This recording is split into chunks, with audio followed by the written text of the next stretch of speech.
અને રાજ્યમાં ગેરકાયદે રહેતા બાંગ્લાદેશીઓ પર પોલીસની સ્ટ્રાઇક। રાજ્યભરમાં પોલીસે ટીમ બનાવી ઘૂસણખોરોની સામે ડ્રાઇવ ચલાવી છે।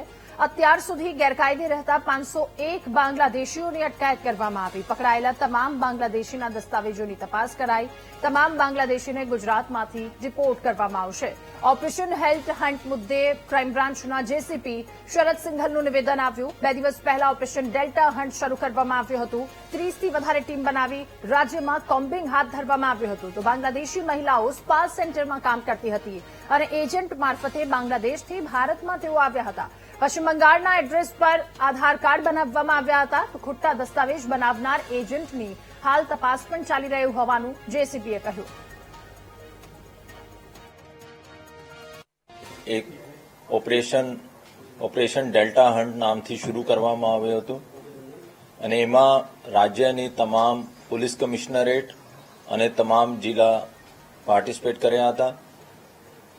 એમાં કાલ સાંજ સુધી 362 જેટલા બાંગ્લાદેશી પકડવામાં ગુજરાત પોલીસને સફળતા મળી હતી અને આ આંકડા વધીને અત્યાર સુધી 501 થઈ ગયા છે। અમદાવાદની વાત કરીએ તો પરમ દિવસેની મીટિંગ પછી સીપી સાહેબે એક ડિટેલ મીટિંગ અહીંયા અમદાવાદ સિટીમાં રાખી। એમાં તમામ ડીસીપી શ્રી અને એના ઉપર દરજાના અધિકારીએ એમાં ભાગ લીધું અને એમાં 30થી વધારે ટીમો, જેમાં ક્રાઇમ બ્રાન્ચની ટીમ, એસઓજીની ટીમ, સાયબરની ટીમ, ઈઓડબ્લ્યુ અને સ્થાનિક પોલીસ સ્ટેશનોની ટીમ બનાવવામાં આવી હતી। ઓપરેશન ડેલ્ટા બીજા દિવસે પણ ગુજરાતમાં યથાવત છે।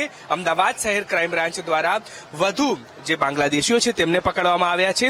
ગઈકાલ સુધી 166ની ઓળખ થઈ હતી અને હવે આંકડો 193 પર પહોંચી ચૂક્યો છે। સમગ્ર ગુજરાતની વાત કરવામાં આવે તો અત્યાર સુધી કુલ 501 જેટલા જે ઘૂસણખોરો છે તેઓ પકડવામાં આવ્યા છે, જેમાંથી અમદાવાદમાં સૌથી વધારે 193 જેટલા જે આ તમામ બાંગ્લાદેશીઓ છે તે પકડવામાં આવ્યા છે। મહત્વનું છે કે આ તમામ જે બાંગ્લાદેશીઓ છે તેમના દ્વારા ખોટા આધાર કાર્ડ છે તે વેસ્ટ બેંગાલથી બનાવવામાં આવતા હતા અને વેસ્ટ બેંગાલથી તેઓ અહીં ગુજરાત તરફ આવતા હતા। સૌથી વધારે જે અમદાવાદ શહેરની વાત કરવામાં આવે તો તે નારોલ વિસ્તારમાંથી મળી આવ્યા છે અને નારોલ વિસ્તારમાંથી આ તમામ જે બાંગ્લાદેશીઓ છે તેઓ ખોટા આધાર કાર્ડ સાથે પકડવામાં આવ્યા છે।